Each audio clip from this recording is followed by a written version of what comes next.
अंदर जब से अरविंद केजरीवाल हारे तब से वो दिल्ली छोड़कर भाग गए।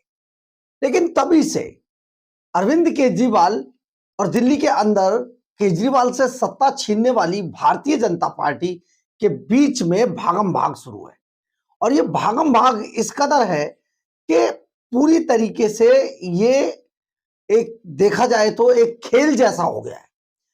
भारतीय जनता पार्टी जहां अरविंद केजरीवाल को पकड़ने के चक्कर में है, वहीं अरविंद केजरीवाल भारतीय जनता पार्टी के हाथ ही नहीं आ रहे। अब ये हाथ आए कैसे? केजरीवाल भारतीय जनता पार्टी से 100 कदम आगे हैं। वो इस कदर चालाक और चतुर है, इस कदर तेज तर्रार हैं कि भारतीय जनता पार्टी के किसी भी दांव में वो फंस नहीं रहे। आखिर फंसे तो कैसे फंसे?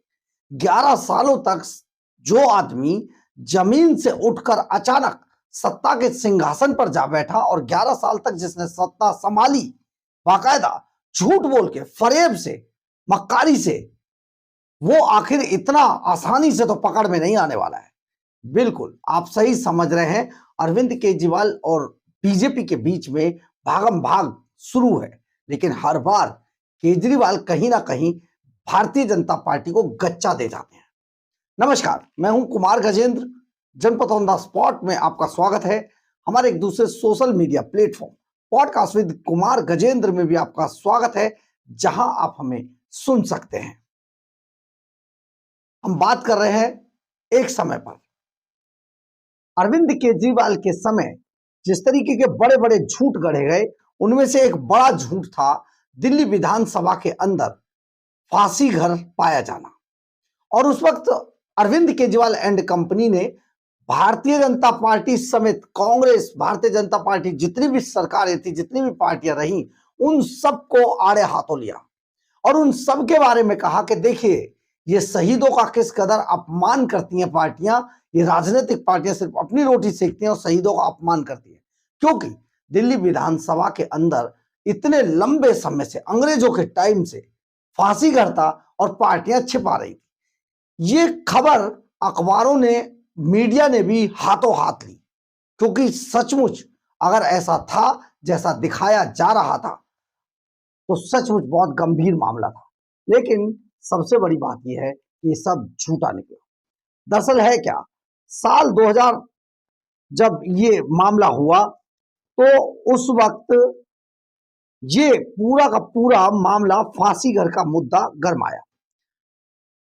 जब मुद्दा गरमाया तो इस पर करोड़ों रुपए इन्होंने खर्च किए थे। करोड़ों रुपए खर्च करने के बाद इसको फांसी घर में तब्दील कर दिया अरविंद केजरीवाल एंड कंपनी ने। और फांसी घर में जब ये तब्दील हो गया तो इसको बाकायदा एक बड़ा एक अपनी उपलब्धि बताकर इसको अखबारों में, मीडिया में चलवाया गया, छपवाया गया। दरअसल 2021-2022 में जब विधानसभा में अरविंद केजरीवाल काबिज थे, मुख्यमंत्री थे दिल्ली सरकार के, उस वक्त ये खबर आई। इस खबर ने सबको सचमुच चौंका दिया, हैरान कर दिया और ये सारी दिल्ली के जहन में गया कि सचमुच ये लोग कितने ऐसे पॉलिटिशियन थे कि इन्होंने एक फांसी घर को इतने दिनों तक छिपा के रखा। ये एक बात लोगों के जहन में चली गई। लेकिन धीरे धीरे जब अरविंद केजरीवाल कमजोर पड़े और भारतीय जनता पार्टी ने उनसे सत्ता छीन ली और दिल्ली के अंदर रेखा गुप्ता की सरकार बन गई, तब इस मामले पर जांच की गई और दिल्ली विधानसभा के अध्यक्ष विजेंद्र गुप्ता ने इस पूरे मामले को आर्काइव पर चेक किया। पता लगा कि ये सब झूठ था।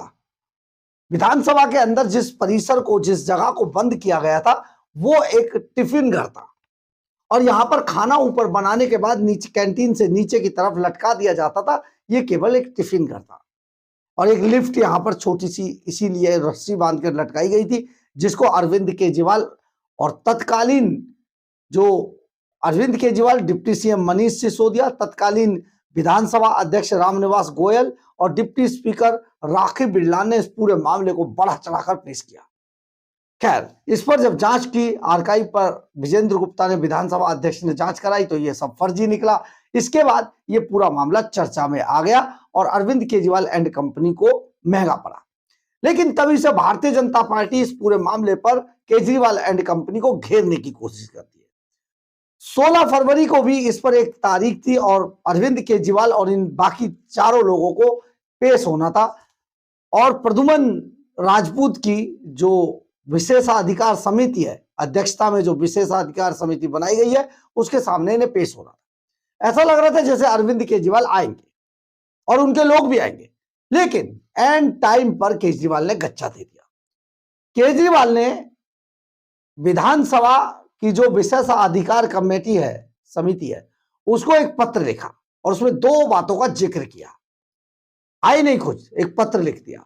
इस पत्र में साल 2010 के अमरिंदर सिंह बनाम वर्सेस पंजाब विधानसभा के केस का जिक्र किया गया, हवाला दिया गया, जिसमें बताया गया था कि फांसी घर का मुद्दा 7वीं विधानसभा का है, 7वीं विधानसभा का था, जो 7 फरवरी 2025 को भंग हो गई। यानी कि 7वीं विधानसभा 7 फरवरी 2025 को भंग कर दी गई थी।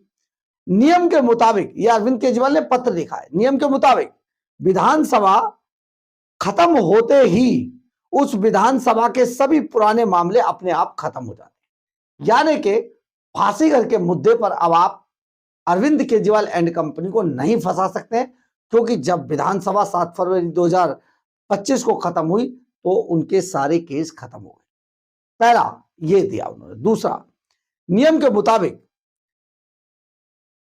विधानसभा खत्म होते ही पुराने मामले सारे खत्म हो गए। दूसरा हवाला उन्होंने दिया साल 2024 के सीता सोरेन केस का, जिसमें बताया गया कि संसदीय विशेषाधिकार केवल सदन के अनिवार्य कार्यों तक ही सीमित होता है। किसी जगह की प्रामाणिकता जांचना किसी विधानसभा का अनिवार्य कार्य नहीं है, यह भी उन्होंने हवाला दिया। अब ये सारा मामला पूरी तरीके से उन्होंने अपनी तरफ से निपटा दिया। उन्होंने 2 मामलों का हवाला देकर कहा कि भैया आप मुझे नहीं बुला सकते, ये पूरा मामला अब मुझ पर नहीं बनता है, ये जवाब दिया है। खैर, दरअसल है क्या, 2021-22 में जब विधानसभा में अरविंद केजरीवाल काबिज थे, उस वक्त दिल्ली विधानसभा में यह फांसी घर क्रिएट किया गया था और उस समय जब जांच की गई तो इस पर कुछ गुप्त कमरे और लटकती रस्सियों को इन्होंने खोज निकाला और इन्होंने कहा कि यहां तो ये फांसी घर था।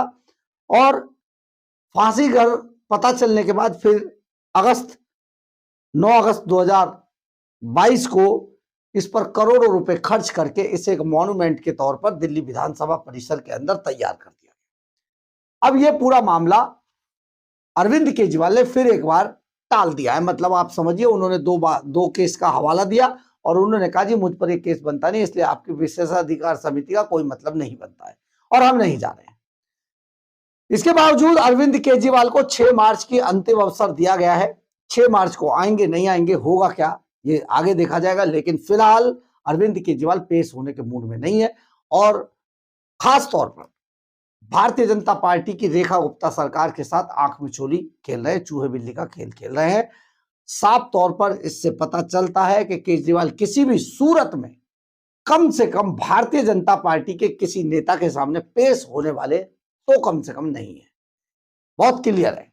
और वो इसी तरीके से निकाल कर कई चीजें लाकर इनको देते रहेंगे, इनको बहलाते रहेंगे, इनको झुनझुना थमाते रहेंगे और ये इसी तरीके से देखते रहेंगे। विशेषाधिकार समिति की क्या मर्यादा है, क्या मान्यता है, क्या उनकी पावर है, इसका तो किसी को नहीं पता है। लेकिन अभी तक ऐसा लगता है जैसे अरविंद केजरीवाल को भारतीय जनता पार्टी से कम बहुत ज्यादा पता है और इसीलिए वो एंड टाइम पे कुछ ऐसा एक पत्र इन्हें थमा देते हैं, जिसके बाद ये देखते हुए बगले झांकते हुए रह जाते हैं। फिर ये कोशिश करते हैं, फिर से उसको लाने की कोशिश करते हैं, लेकिन अभी तक हुआ कुछ नहीं है। सिर्फ और सिर्फ बयानबाजी है, मीडिया में खबरें प्लांट कराने का, खबरें देने की एक कवायद है, इससे ज्यादा कुछ दिखाई नहीं दे रहा है।